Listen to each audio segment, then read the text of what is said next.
So super excited to be on with y'all tonight. My name is Nick Martinez. For those of you who are brand new, I live out in Minnesota, where the snow is a melting. We had 8 inches of snow when I got back from Colorado about 10 days ago, and there's still about 4 inches of snow on the ground. Literally, it didn't get above 35. Thankfully, the end is in sight, at least for a couple weeks. But I'm really excited about this conversation tonight. I'm excited about this topic of just treating your business like a business and some of the things that have to go along with that. Because I don't know about you, but a lot of times when you start a business for $37 or for $1 in our case of the Dollar Keto Club, it's easy not to treat that business with respect. It's easy not to show up for it in a business standpoint, or even view it as such. Whereas if you, let's say, bought a franchise, or you started a painting business, or you started a brick and mortar store, a boutique where you had people coming in and they're buying clothes, you'd have to look and view that business a little bit differently, right? You'd have to set certain things up. You'd have to be cognizant of different things that are happening inside that from a financial standpoint. And before you even got to through the process, like you'd have been walked through that. Somebody would have been either holding your hand, or you would have failed miserably and you wouldn't be in business anymore. So I'm excited about this conversation because it's one of those things where if you start to view your Prove It business, as I just called it, rather than as a hobby or something that you do, or your little side thing, all of a sudden it starts to pay like a business. All of a sudden it starts to work like a business. All of a sudden you start to realize the difference, right? This morning, or actually this evening, as I was walking down the stairs here into my office tonight, I was just contemplating, I'm like, you know what? Sometimes it gets so easy because our business is flexible to just kind of mold it around my life. I need to put more respect on my business and remember that. And I have, my wife that works with me. We have an employee that works with us. And sometimes we just get running so fast in normal life, I forget to stop and actually focus for even 30 minutes or an hour and make sure that the I's are dotted and the T's are crossed from a business standpoint. So we're going to cover a few different topics tonight. We're going to talk a little bit about taxes. We're going to talk a little bit about business structure. We're going to talk about trial packs, a lot of great things, and we'll definitely open it up for some questions at the end. But in order to go through some of this stuff, I have a good friend of mine on tonight who's very well versed in this conversation. He's been running businesses himself for like pretty much his entire adult life. And he's just we call it a green personality, detail oriented, and kind of knows his stuff when it comes to that. So Britton, what's happening? Maybe introduce yourself real quick and maybe just share a little bit why you're excited about this conversation. Absolutely. Thank you, Nick. So I see a lot of familiar faces on the Zoom right now. So I know many of you I don't. So I'm Britton Scheibe. I'm from San Diego. My wife, Jody, is she's up in the upper corner, at least on my screen she is. So we've been doing this business for about 3.5 years, and just took it from, not even thinking we were going to do this as a business to all of a sudden building a pretty big business. And there's just a lot of responsibilities that come with that.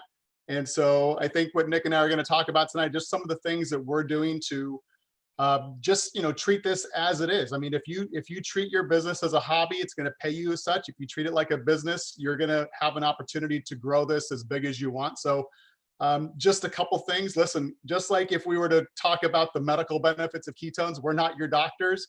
We're not your CPA. We're not your attorneys. So the things that we're telling you tonight are just things for you to get in your mindset. But like, we're not giving you legal or tax advice or anything like that. That we are definitely going to give you strategies that will help you to basically make more money. Look, understanding how to run this as a business isn't going to build your business, but it's going to help you keep more of your money. And at the end of the day, we're doing this to help a lot of people, and the net result of that is you get paid a pretty decent commission from that. So I'm excited. I definitely like this topic, and something that Nick and I are both passionate about because we're both numbers guys. So definitely looking forward to this call. Awesome. Thank you, Britton. Before we kind of dive into some of the just technical and some of the details, kind of a couple mindset shifts that I want you to start to apply to your business. Number one is when you own your own business and you're kind of a one-man shop, think of yourself as an employee of yourself.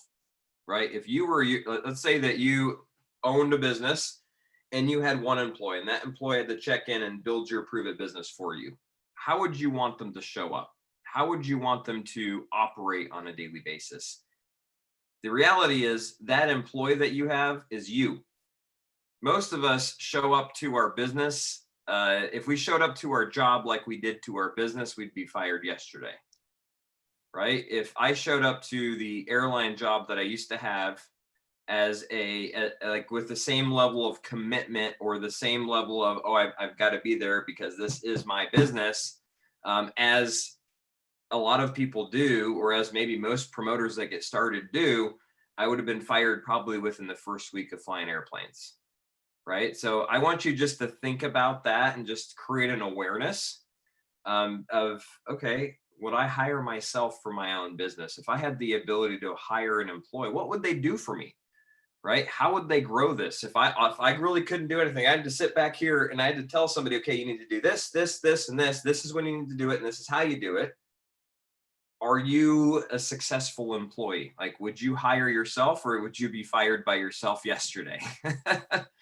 I think that's a powerful awareness, because especially when this starts and as it starts to grow for you and you start to lead, people are going to do what you do. They're going to replicate how you approach this.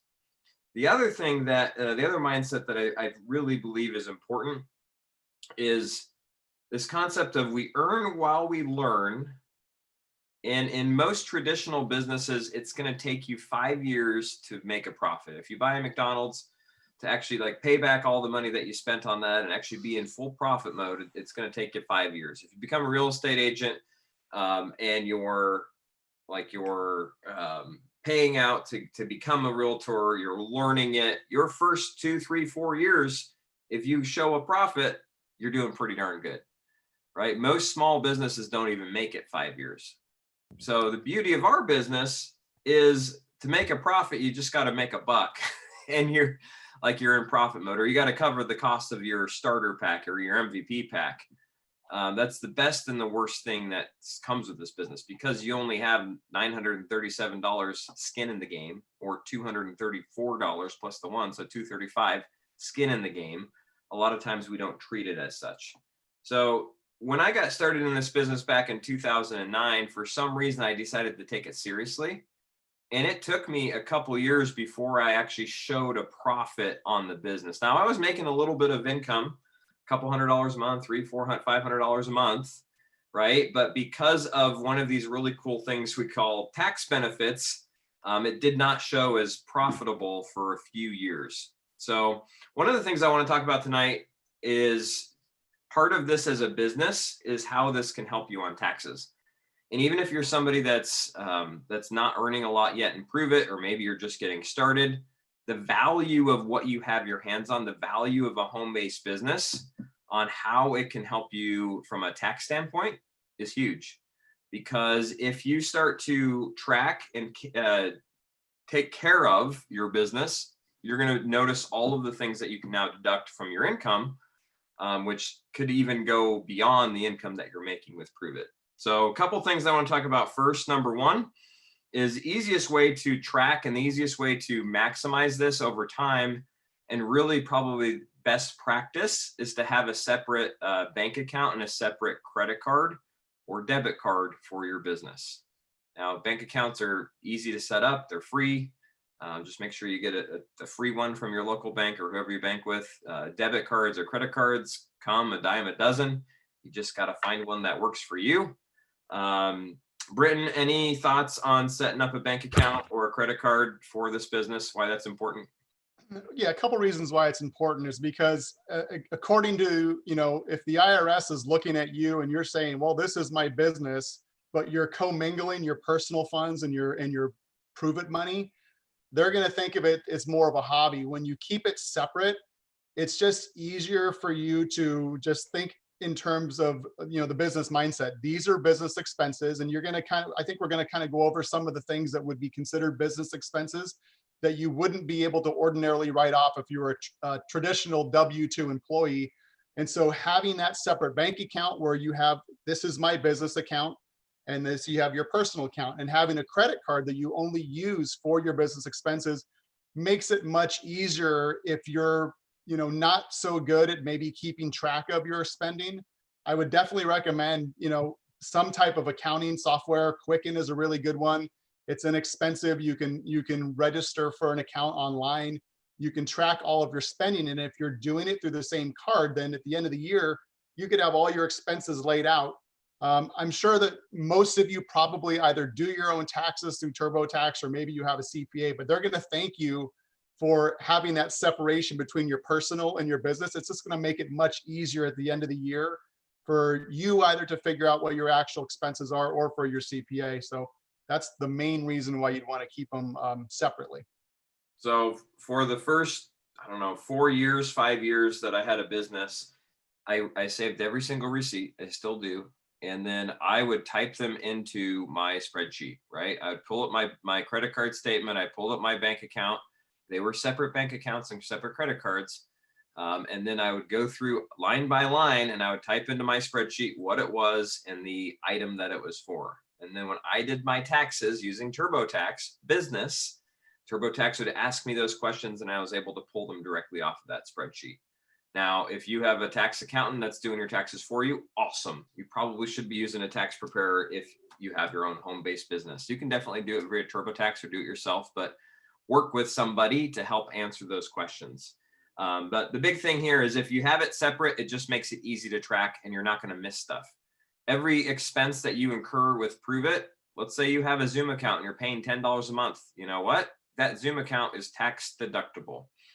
Let's say that you have a cell phone and you use this cell phone for your business 80%. 80% of what you do on here is your cell phone. Heck, you got Facebook, Instagram, TikTok, Pinterest, YouTube, everything's on here. Zoom, you have to have this. Without this, you can't do your business. Next thing you know, you're paying $150 a month, and 80% of that you're taking off of your taxes.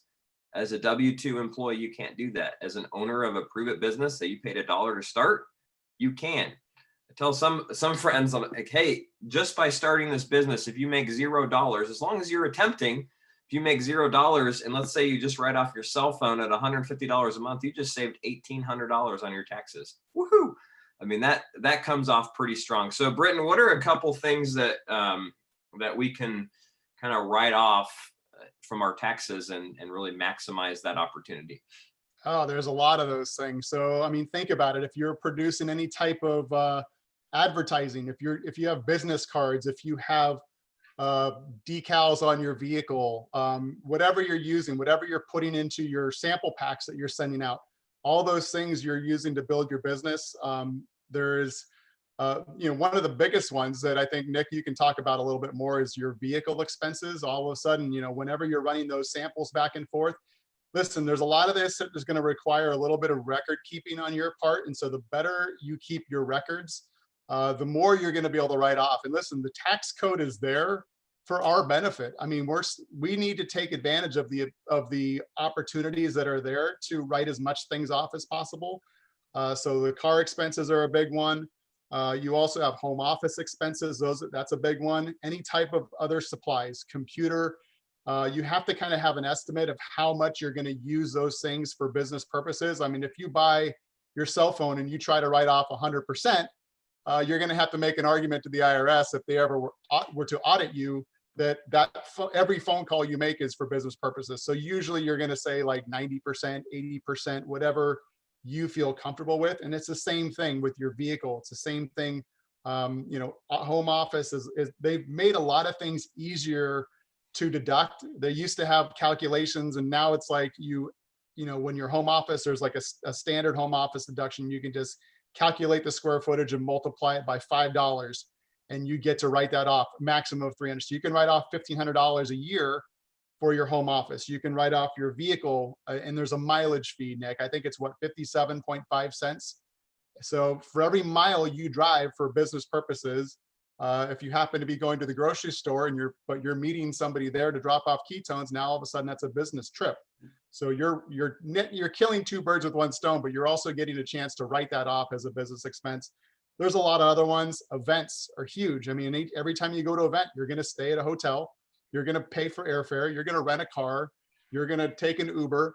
All those things, if you're going to a work event, are all business expenses that can and should be written off against your income. If you're missing out on those things, because listen, we're 1099 employees or 1099 contractors. We're not employees per se, but as 1099 contractors, we get so many things that are at our disposal that we can write off, including travel, meals, and entertainment. That's a little bit more of a complicated subject in terms of what you can and can't write off, but those are some of the things that you can write off against your income and definitely save yourself a lot of money at the end of the year.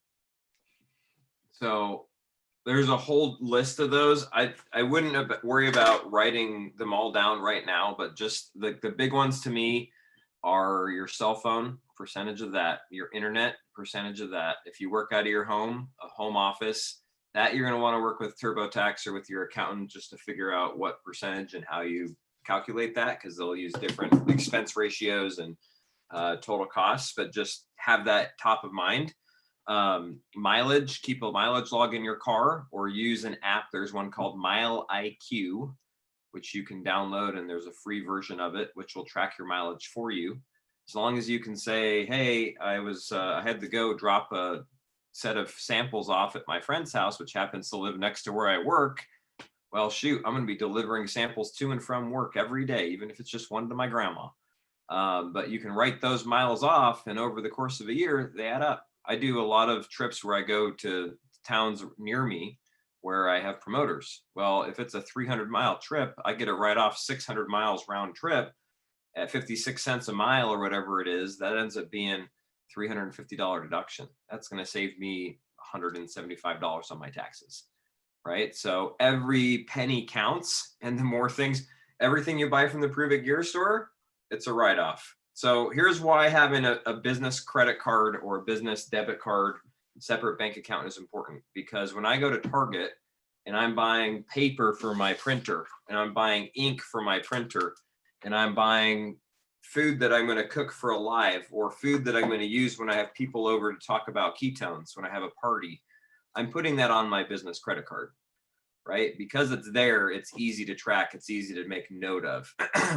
I even have moved like my cell phone bill onto that credit card because it's easy to just have it there. It keeps it all in that spot. Now, you might have to fuel your business out of your own pocket for a little bit, right? You might go on a trip. You might have a point where you're investing in yourself, you're investing in your business, and you haven't quite made enough profit to cover it. Well, that's part of business. I was in that position for the first year or two because I was really focused on learning as much as I could. I was buying books, I was buying courses, I was just learning. I was going to events. And in that process, though, because I had a job, because I had income over here, what that loss kind of did was it offset my normal income. So it increased my tax return that I got back because I had a loss. So that's the beauty of this business. Whether somebody is here to hit a financial home run or just is having fun and making a little bit of money, if they treat it like a business, they're going to see those benefits over time.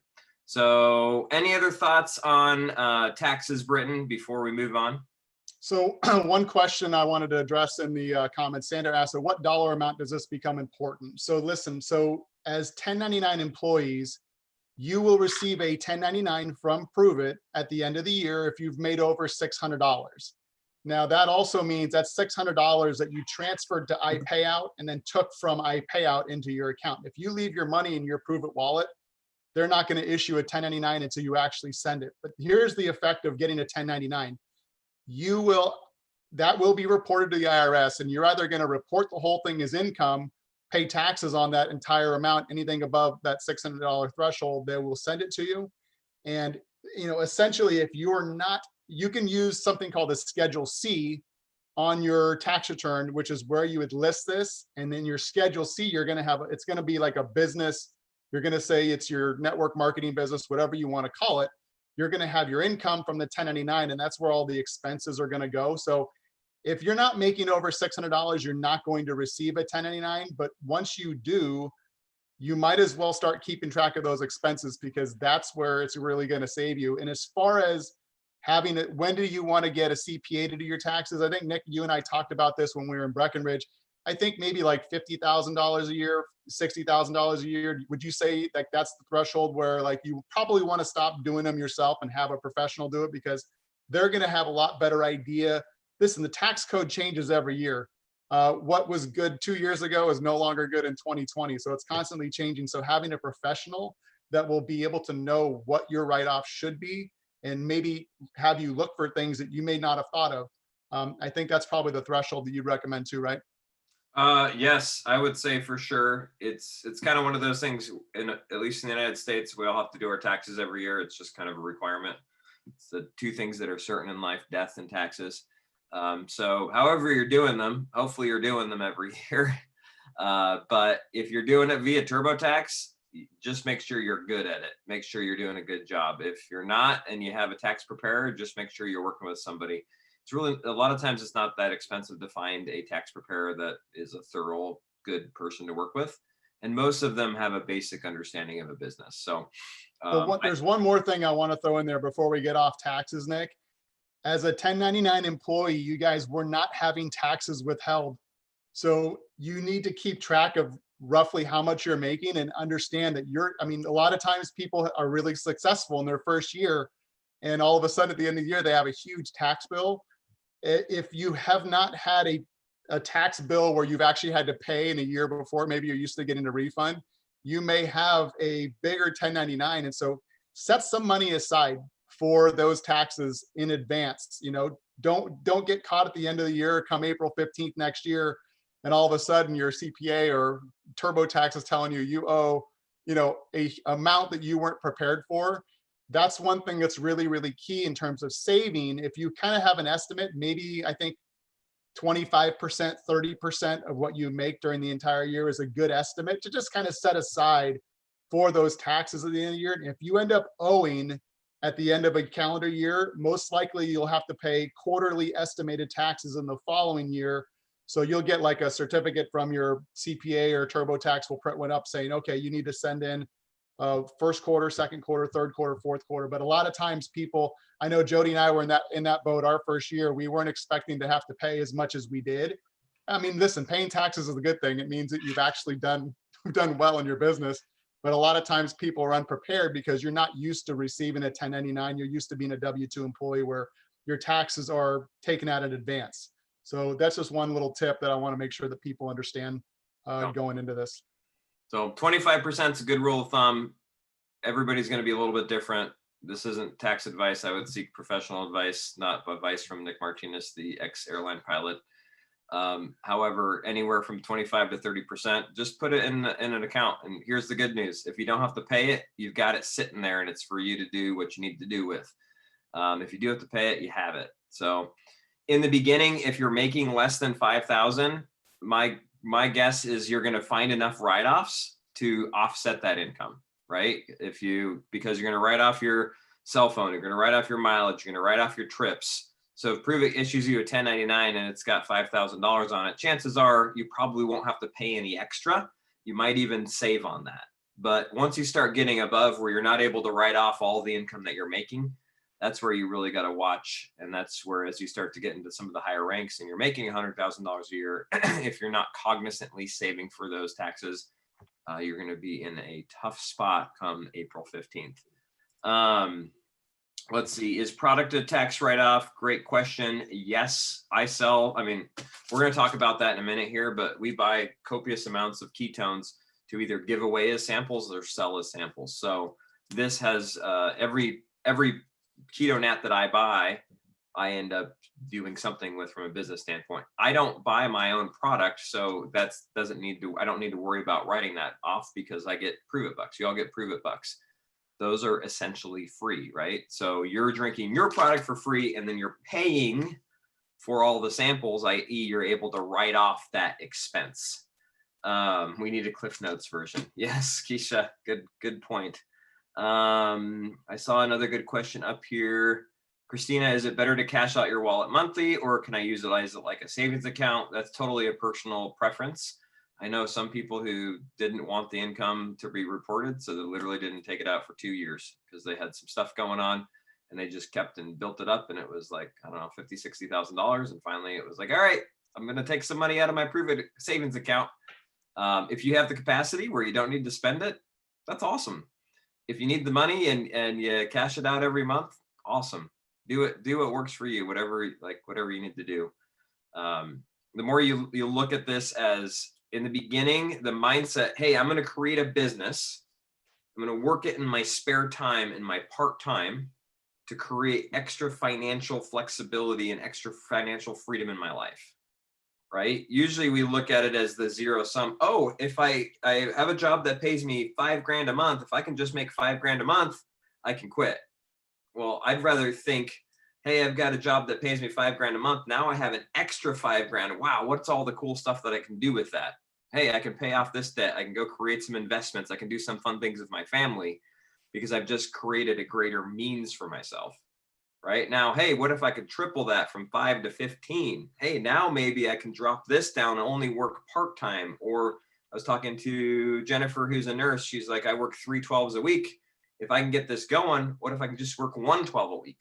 Awesome. She still has that income coming from here. Now she's thinking smart. How can I use this business to put me in a way better financial situation and at the same time create freedom in my life? So let's talk. I don't know that it's deleted. Once you earn that money in your wallet, it's in your wallet. As far as I know, unless Prove It disappears, that wallet money is yours. I'm sure they would probably send you an email before anything like that ever happened. So I wouldn't worry about that. Yeah, if that were the case, that'd be an interesting day. Let's talk a little bit about trial packs. I saw some questions about just the product being written off. Britton, let's talk about how to treat your trial pack business like a business. Well, the thing I love the most about trial packs is that whatever you make from selling trial packs, you're not going to get a 1099 for that. So it's up to you to self-report what you make from that. But like Nick said, I mean, every time you buy product, that's going to be an expense for you. And then you're going to turn around and flip that product. But it's definitely a huge profit center. I mean, like we teach everybody who comes in that buys the MVP pack how to then flip that $937 that you're spending into about $1,600. Well, that's about over $600 in profit that you can make from flipping those trial packs.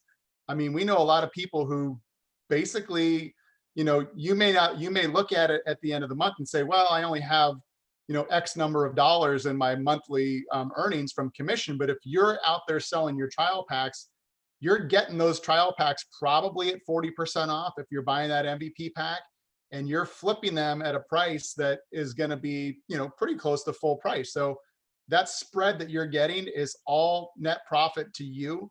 And there's a lot of people who are making very, very good money on those trial packs and flipping them. And listen, that's what builds your business. If you're not in the business of getting trial packs out, if you don't set your mindset that I'm going to get trial packs out, if you're not carrying them around in either your purse or in your car, ready to go when you have that conversation, listen, there's nothing worse than meeting somebody who's interested in ketones and you're like, oh, I'd give you a trial, but I don't have any with me. Like, have them prepared. If you have them ready to go, if you have 2, 3, 4, 5 days ready to go with you, you're going to be in the mindset of, I'm going to find somebody to sample these out to. I'm going to find somebody to take these trials off my hands and continually replenish those with your smart chip. And that can be a huge profit center for you, especially if you're thinking about this really in terms of a business. It does 2 things. You're going to make profit on them, and it's going to build your business, which is going to increase your commissions. So that's perfect, Britton. So think about this. There's been a lot of teasing on Prove It's Instagram today about a new flavor coming out, right? And one of the things that I don't want to see people do is go flavor broke or Prove It broke, where they get to the end of the month, they're like, holy smokes, I just spent $1,000 on product. And because you're not treating it like a business yet, you don't have that mindset yet, you put it all on your personal credit card, you sold some samples, you took some in cash, you took some in PayPal, you have no idea where the money went for it. Next thing you know, your credit card bill's due with your grocery bill because it's on the same credit card. And you're like, holy smokes, I don't have money to pay this off. So that's where I don't want people to end up. However, if you treat samples like a business, and you follow what we've just laid out, meaning you have a separate card for them. So for example, here's raspberry lemonade and not raspberry, strawberry peach and blueberry acai, right? These have come out 2 or 3 times. Every time I bought a bunch and then I sold it like crazy. And then I took the money that I got to sell the samples, I put it back into my bank account, and then I paid off whatever I used to buy it, right? So it was a system. Now, because you're able to buy this for a lower cost than you're selling it, there should be a little bit of profit built in. So if you end up drinking half of these yourself, now you've drank them for free, right? But if you really treat this and track this, you'll end up making money on this. And as long as the hard part is when you start to keep, when you start to take cash, and I keep an envelope in my drawer here with just pure cash I get for trial packs. When you start to do that, you still have to use some of that to actually pay it off. So let's look at this from 2 different standpoints. One from a tax standpoint. You're using your business credit card, you're writing off the cost of this. Let's say tomorrow, whatever the flavor is drops, it's $130, you buy 2 boxes, right? So you just spent $260 plus tax, let's call it $280. You're out $280. You've got 5 serving trial packs in those 2 boxes. So you've got 4 per. You guys following me? So if you're selling those for $40, that's $160 per box. You've just made $320, right? So you spent $280, you made $320. But let's say that you took, I don't know, you took half of it in through PayPal, and your PayPal's linked to your account. So now you're kind of reporting that as an income, a line against that product expense. But the other half was just cash. Well, it's up to you what you want to do with that cash. I stuff it in this envelope here, and I bought a boat with it last year. But the 160 you're going to show against that 280. So you've got a loss of whatever that is, $120 from those samples. And you actually technically made money on them. So I know that's a little bit like all over the place, but if you do this right, and then if you need to use the money, the cash, to pay the product off of your credit card or however you're paying for it, do that. Go deposit this in personal bank account, make a transfer, pay it, and you're good to go. But if you have the right mindset around treating this as a business and really like tracking these and not just, throwing 5 of them in here and a couple of them in that cabinet, and next thing you know, your box is gone and you've only sold 1 5-day, you're like, where'd the other 15 go?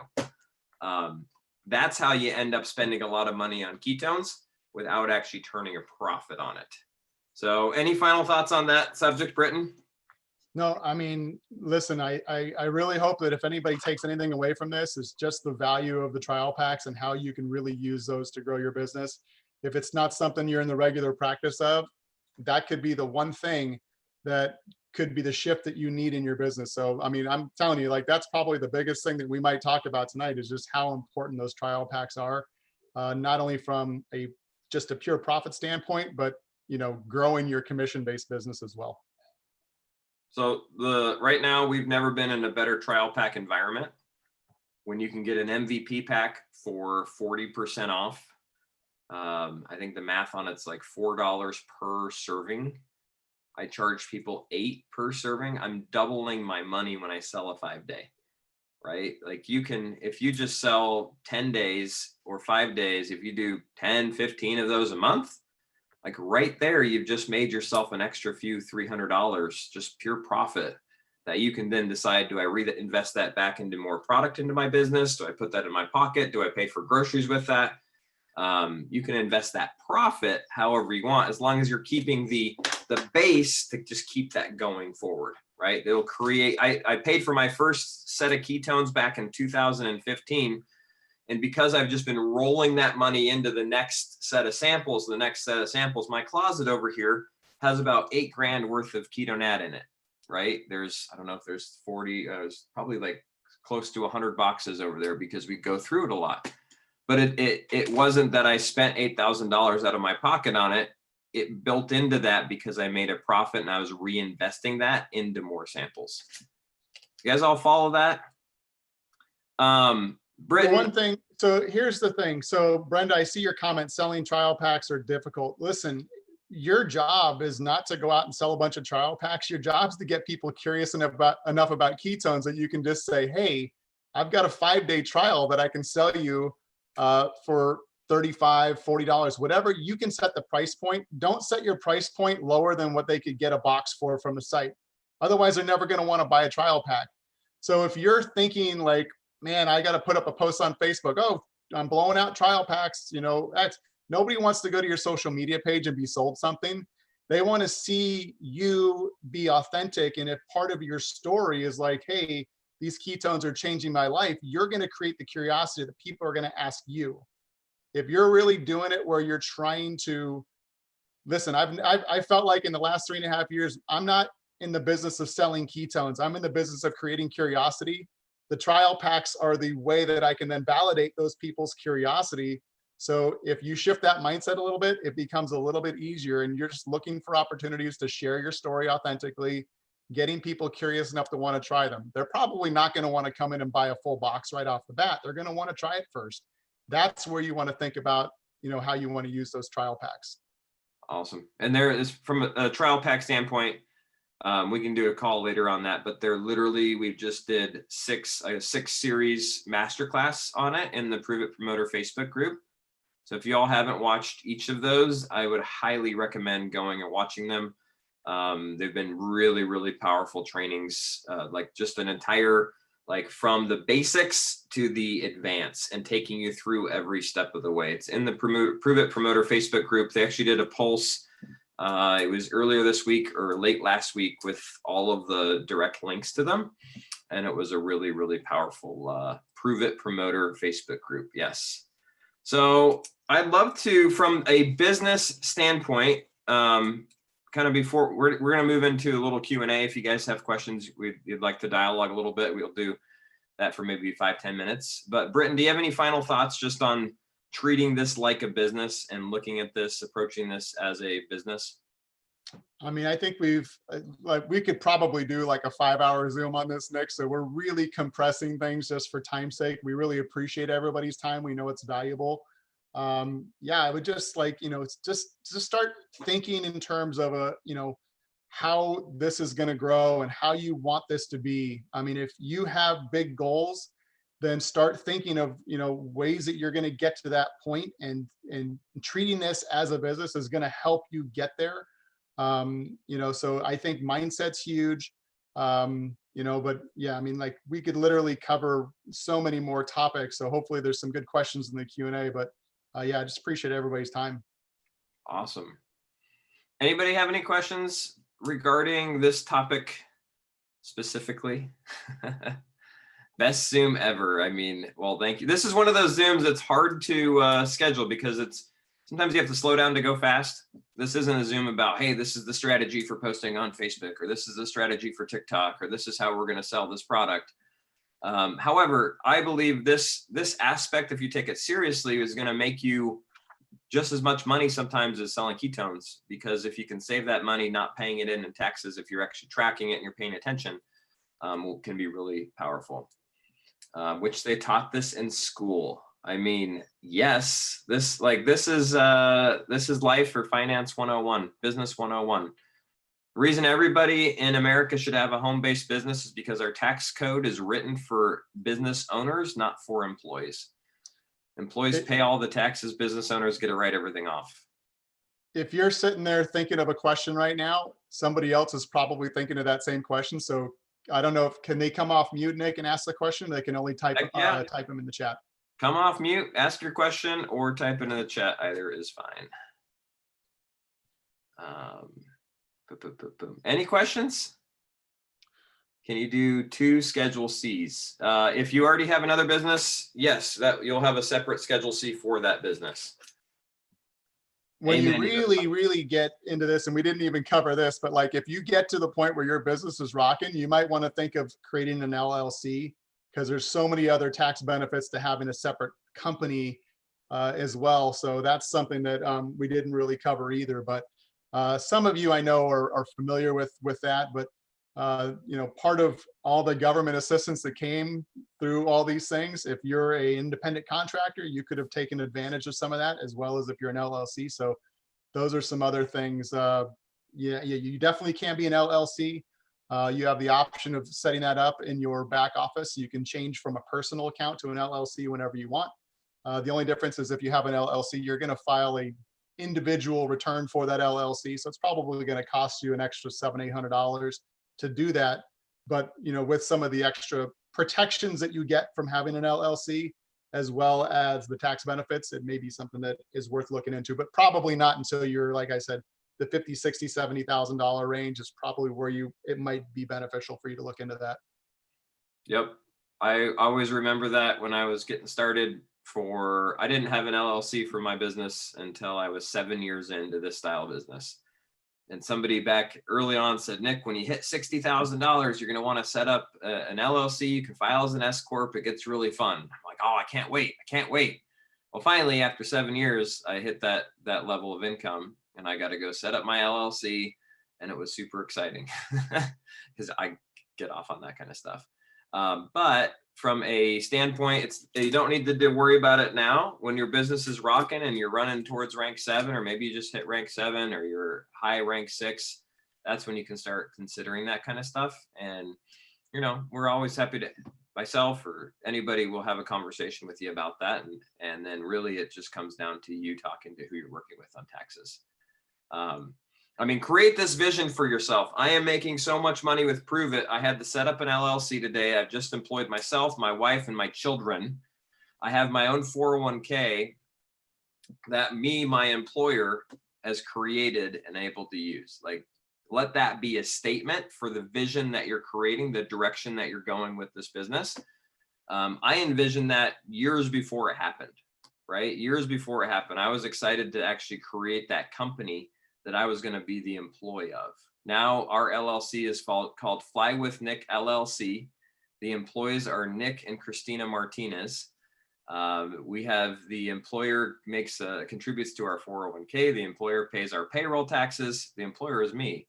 I also have my kids as independent contractors, which is super fun, and a few others. So all of that you can start to think of down the road and look forward to it from a, hey, this is going to be neat standpoint, because this business provides all sorts of of options. Chuck, there's lots of opinions on that. Don't worry, not all of my money is in a 401k. Looking for a financial advisor. There are a dime a dozen out there, but talk to me, Donna. Awesome.